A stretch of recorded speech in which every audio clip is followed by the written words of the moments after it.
Welcome to Thrilling Tales of Adventure.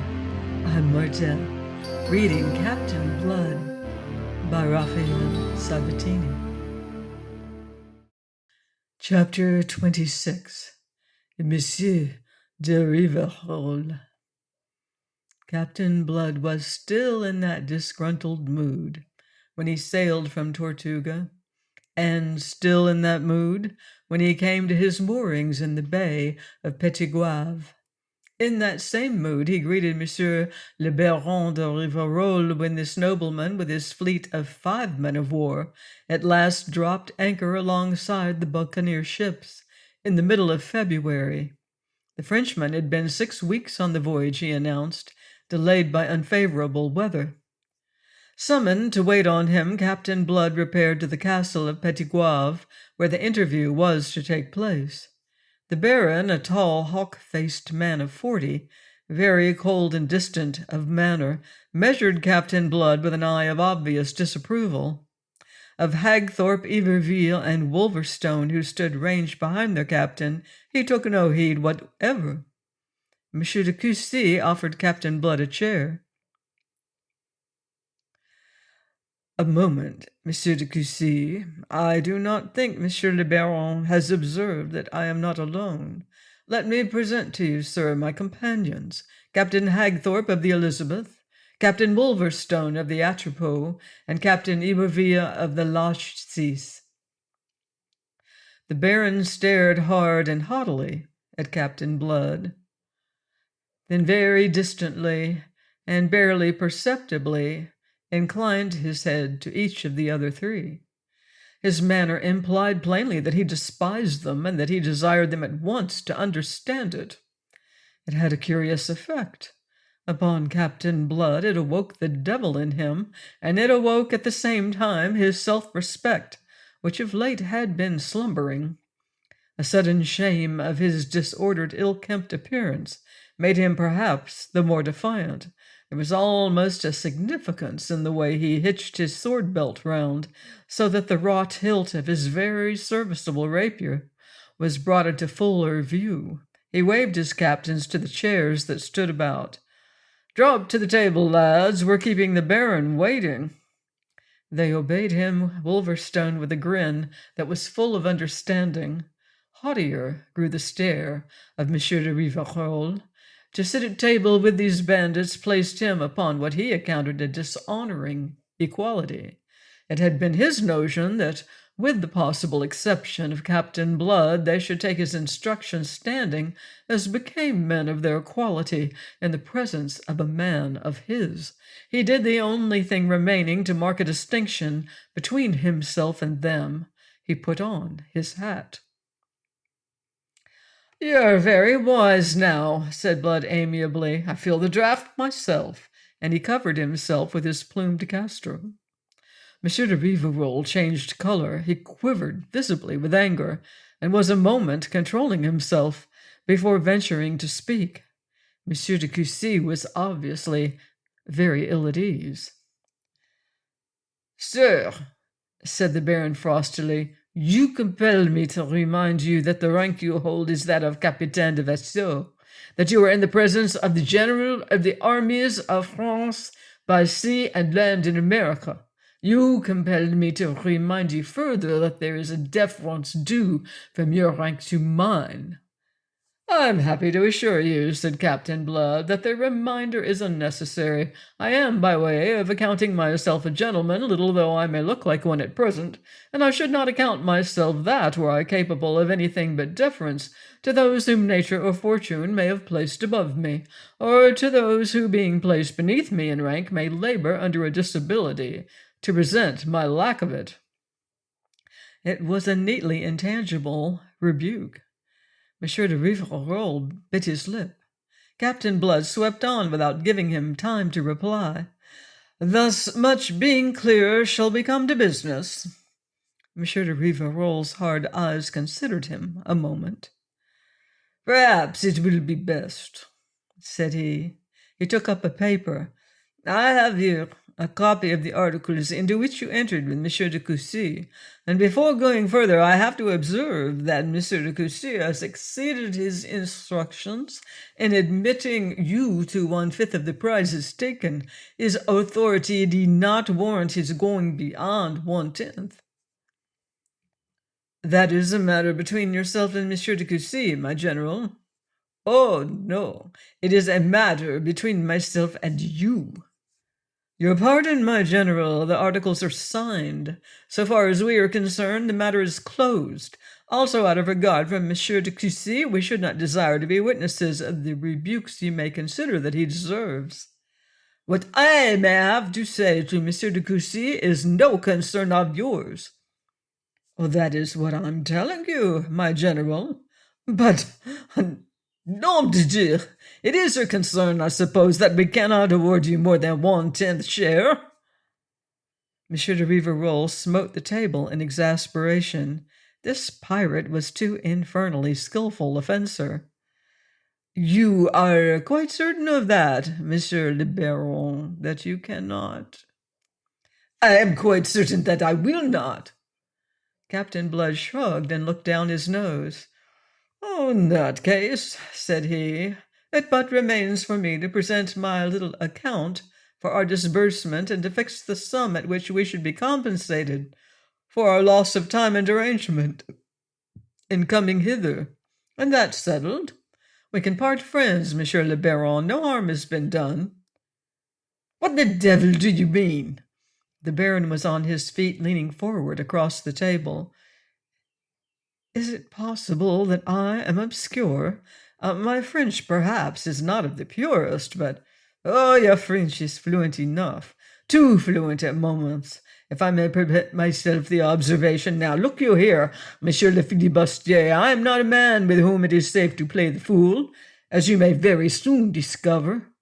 You have accepted service of the King of France. You and your men, you hold the rank and draw the pay of a capitaine de vaisseau.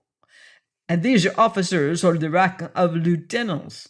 These ranks carry obligations which you would do well to study, and penalties for failing to discharge them which you might study at the same time. They are something severe. The first obligation of an officer is obedience. I commend it to your attention. You are not to conceive yourselves as you appear to be doing, my allies, in the enterprises I have in view, but my subordinates. In me, you behold a commander to lead you, not a companion or an equal. You understand me, I hope. Oh, be sure that I understand, Captain Blood laughed. He was recovering his normal self amazingly under the inspiring stimulus of conflict. The only thing that marred his enjoyment was the reflection that he had not shaved. I forget nothing, I assure you, my general. I do not forget, for instance, as you appear to be doing, that the articles we signed are the condition of our service, and the articles provide that we receive 1/5 share. Refuse us that, and you cancel the articles. Cancel the articles, and you cancel our services with them. From that moment we cease to have the honor to hold rank in the navies of the King of France. There was more than a murmur of approval from his 3 captains. Rivarol glared at them, checkmated. In effect, Monsieur de Coucy was beginning timidly. In effect, monsieur, this is your doing. The Baron flashed on him, glad to have someone upon whom he could fasten the sharp fangs of his irritation. You should be broke for it. You bring the king's service into disrepute. You force me, His Majesty's representative, into an impossible position. Is it impossible to award us the 1/5 share? Quoth Captain Blood sulkily. In that case, there is no need for beat or for injuries to Monsieur de Coucy. Monsieur de Coucy knows that we would not have come for less. We depart again upon your assurance that you cannot award us more, and things are as they would have been if Monsieur de Coucy had adhered rigidly to his instructions. I have proved, I hope, to your satisfaction, Monsieur le Baron, that if you repudiate the articles, you can neither claim our services nor hinder our departure. Not in honor. Not in honor, sir. To the devil with your insolence. Do you imply that any course that were not in honor would be possible to me? I do not imply it, because it would not be possible, said Captain Blood. We should see to that. It is, my general, for you to say whether the articles are repudiated. The Baron sat down. I will consider the matter, he said sullenly. You shall be advised of my resolve. Captain Blood rose. His officers rose with him. Captain Blood bowed. Monsieur le Baron, said he. Then he and his buccaneers removed themselves from the august and irate presence of the general of the king's armies by land and sea in America. You conceive that there followed for Monsieur de Coucy an extremely bad quarter of an hour. Monsieur de Coucy, in fact, deserves your sympathy. His self-sufficiency was blown from him by the haughty Monsieur de Rivarol, as down from a thistle by the winds of autumn. The general of the king's armies abused him, this man who was governor of Hispaniola, as if he were a lackey.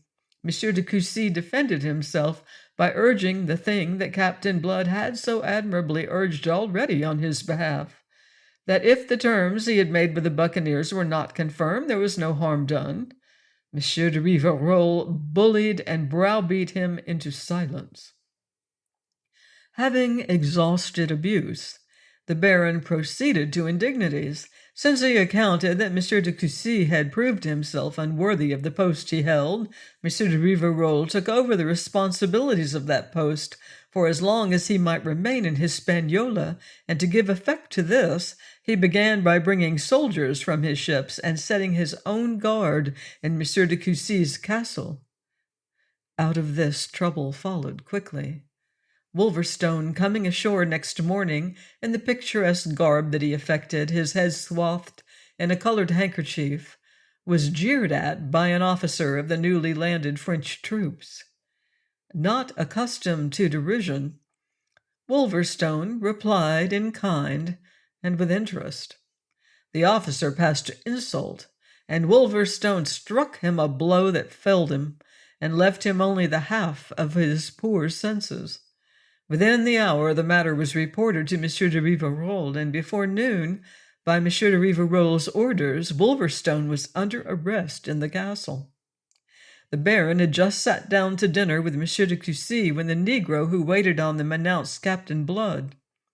Peevishly, Monsieur de Rivarol bade him be admitted, and there entered now into his presence a spruce and modish gentleman, dressed with care and somber richness in black and silver, his swarthy, clear-cut face scrupulously shaven, his long black hair in ringlets that fell to a collar of fine point. In his right hand the gentleman carried a broad black hat with a scarlet ostrich plume. In his left hand an ebony cane. His stockings were of silk.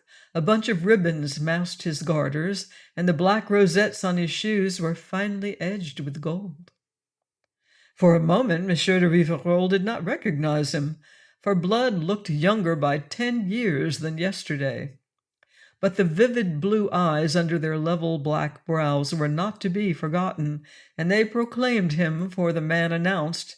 Even before he had spoken, his resurrected pride had demanded that he should put himself on an equality with the Baron and advertise that equality by his exterior. "I come inopportunely," he courteously excused himself. "My apologies. My business could not wait. It concerns Monsieur de Coucy, Captain Wolverstone of the Locheses, whom you have placed under arrest." "It was I who placed him under arrest," said Monsieur de Rivarol. "Indeed, but I thought Monsieur de Coucy was governor of Hispaniola." "Whilst I am here, monsieur, I am the supreme authority. It is as well you should understand it." "Perfectly, but it is not possible that you are aware of the mistake that has been made." "Mistake, do you say?" I say mistake. On the whole, it is polite of me to use that word. Also, it is expedient. It will save discussions. Your people have arrested the wrong man, Monsieur Rivarol. Instead of the French officer who used the grossest provocation, they have arrested Captain Wolverstone. It is a matter which I beg you to reverse without delay. Monsieur de Rivarol's hawk face flamed scarlet. His dark eyes bulged. Sir, you are insolent, but of an insolence that is intolerable. Normally a man of the utmost self-possession, he was so rudely shaken now that he actually stammered. Monsieur le Baron, you waste words. This is the new world. It is not merely new. It is novel to one reared among the superstitions of the old. That novelty you have not yet had time, perhaps, to realize. Therefore I overlook the offensive epithet you have used. But justice is justice in the new world as in the old, and injustice as intolerable here as there. Now justice demands the enlargement of my officer and the arrest and punishment of yours. That justice I invite you with submission to administer. With submission, snorted the Baron in furious scorn.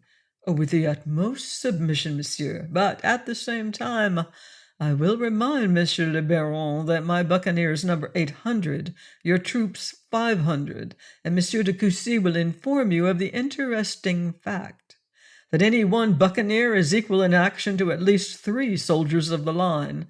I am perfectly frank with you, monsieur, to save time and hard words.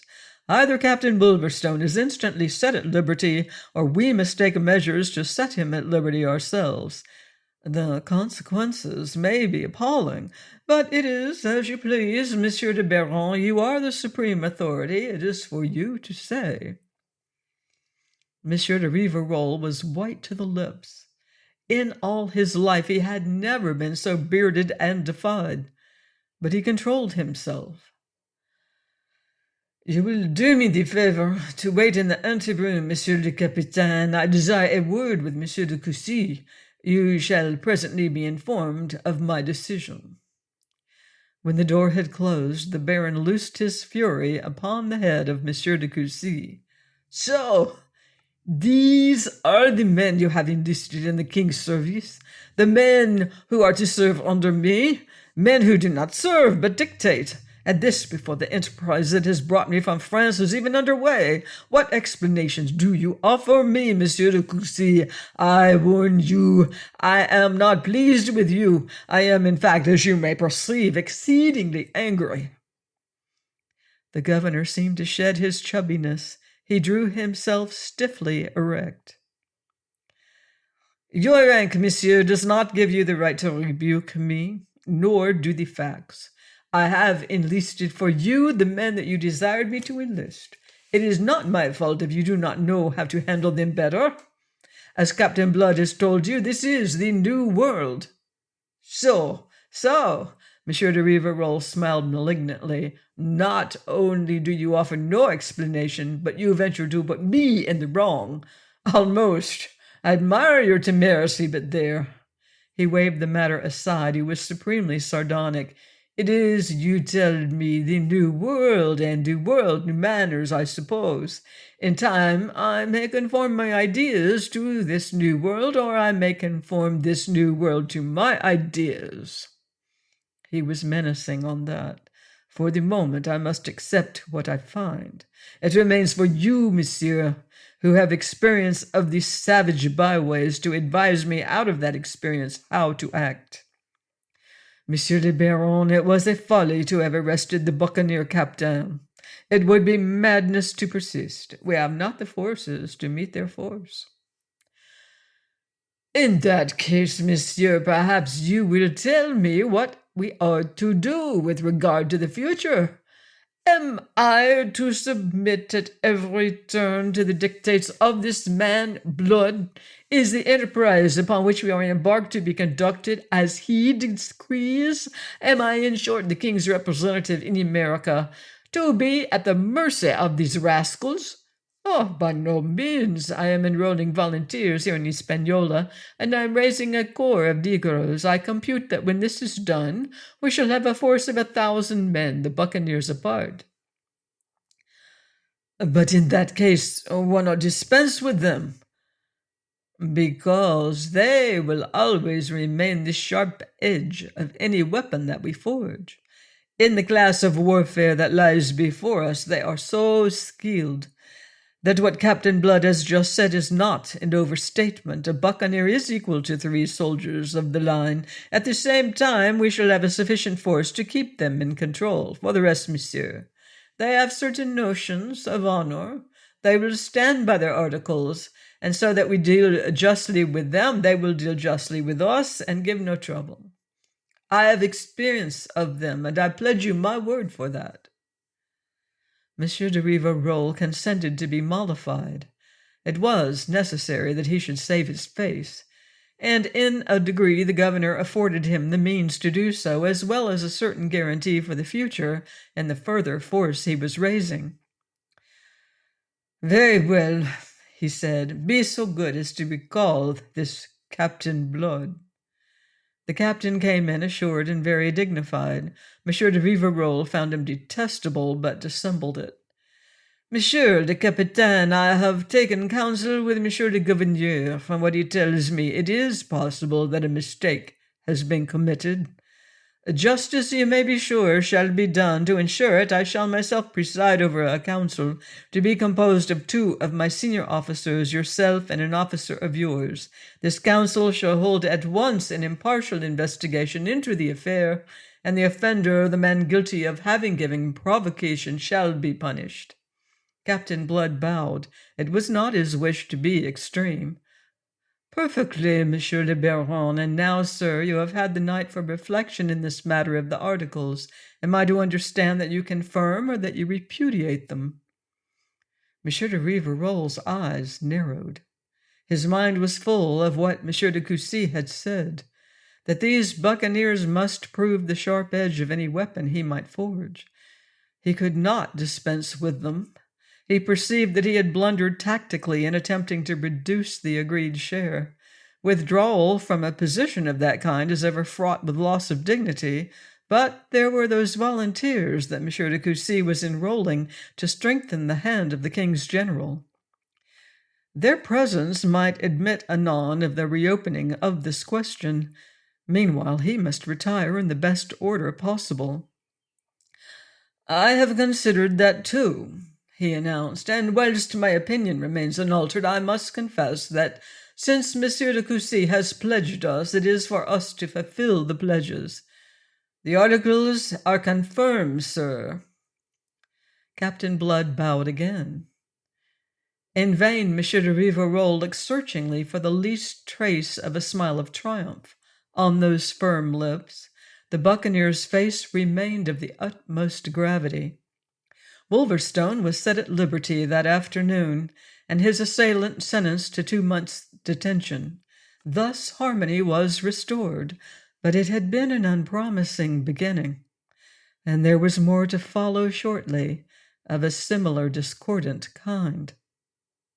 Blood and his officers were summoned a week later to a council which sat to determine their operations against Spain. Monsieur de Rivarol laid before them a project for a raid upon the wealthy Spanish town of Cartagena. Captain Blood professed astonishment. Sourly invited by Monsieur de Rivarol to state his grounds for it, he did so with the utmost frankness. "Were I general of the king's armies in America," said he, "I should have no doubt or hesitation as to the best way in which to serve my royal master and the French nation. That which I think will be obvious to Monsieur de Coucy, as it is to me, is that we should at once invade Spanish Hispaniola and reduce the whole of this fruitful and splendid island into the possession of the King of France." "That may follow," said Monsieur de Rivarol. "It is my wish that we began with Cartagena." "You mean, sir, that we are to sail across the Caribbean on an adventurous expedition, neglecting that which lies here at our very door? In our absence, a Spanish invasion of French Hispaniola is possible. If we begin by reducing the Spaniards here, that possibility will be removed. We shall have added to the crown of France the most coveted possession in the West Indies. The enterprise offers no particular difficulty.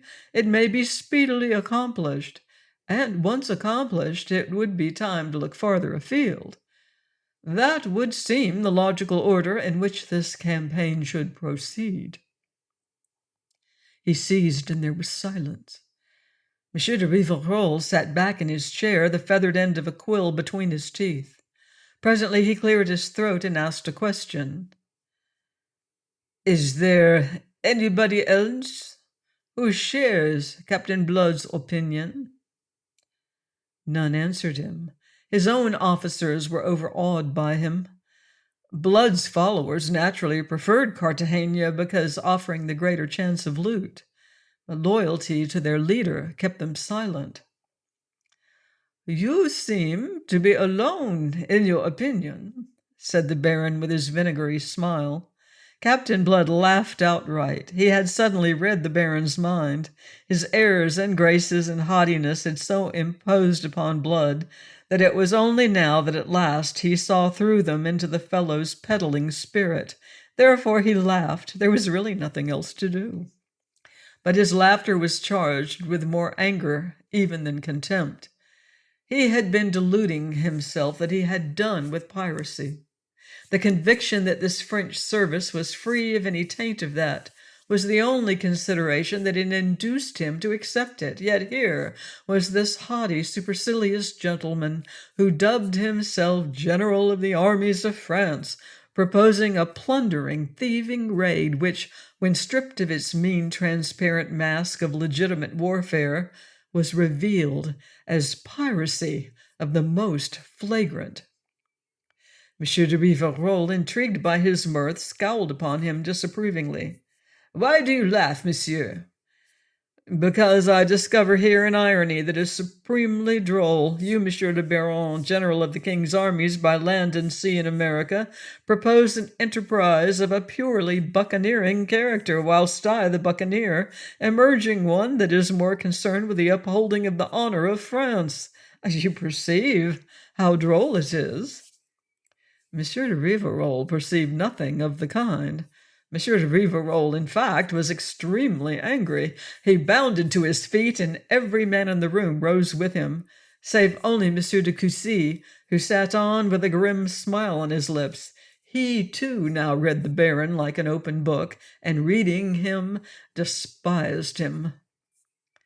"Monsieur le flibustier," cried Rivarol in a thick voice, "it seems that I must again remind you that I am your superior officer."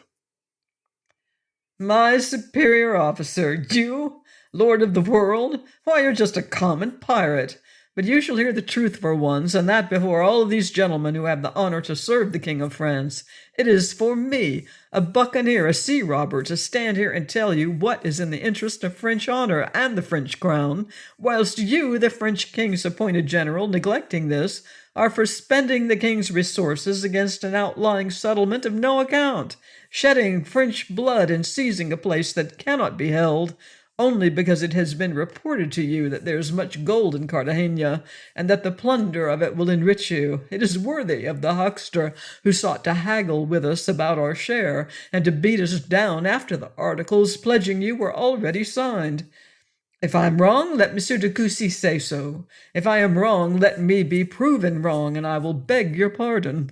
Meanwhile, monsieur, I withdraw from this council. I will have no further part in your deliberations. I accepted the service of the King of France with intent to honor that service. I cannot honor that service by lending countenance to waste of life and resources in raids upon unimportant settlements with plunder for their only object. The responsibility for such decisions must rest with you, and with you alone. I desire Monsieur de Coucy to report me to the ministers of France. For the rest, monsieur, it merely remains for you to give me your orders. I await them aboard my ship, and anything else of a personal nature that you may feel I have provoked by the terms I have felt compelled to use in this council. Monsieur le Baron, I have the honor to wish you good day." He stalked out, and his 3 captains, although they thought him mad, rolled after him in loyal silence. Monsieur de Rivarol was gasping like a landed fish. The stark truth had robbed him of speech. When he recovered, it was to thank heaven vigorously that the council was relieved by Captain Blood's own act of that gentleman's further participation in its deliberations. Inwardly, Monsieur de Rivarol burned with shame and rage. The mask had been plucked from him, and he had been held up to scorn. He, the general of the king's armies by sea and land in America. Nevertheless, it was to Cartagena that they sailed in the middle of March. Volunteers and Negroes had brought up the forces directly under Monsieur de Rivarol to 1,200 men. With these he thought he could keep the buccaneer contingent in order and submissive. They made up an imposing fleet, led by Monsieur de Rivarol's flagship, the Victorieuse, a mighty vessel of 80 guns. Each of the 4 other French ships was at least as powerful as Blood's Arabella, which was of 40 guns. Followed the lesser buccaneer vessels, the Elizabeth, the Lachesis, the Atropos, and a dozen frigates laden with stores, besides canoes and small craft in tow. Narrowly they missed the Jamaica fleet with Colonel Bishop, which sailed north for Tortuga 2 days after the Baron de Rivarol's southward passage. Please join me next time for another exciting chapter of Captain Blood by Raphael Sabatini, here on Thrilling Tales of Adventure.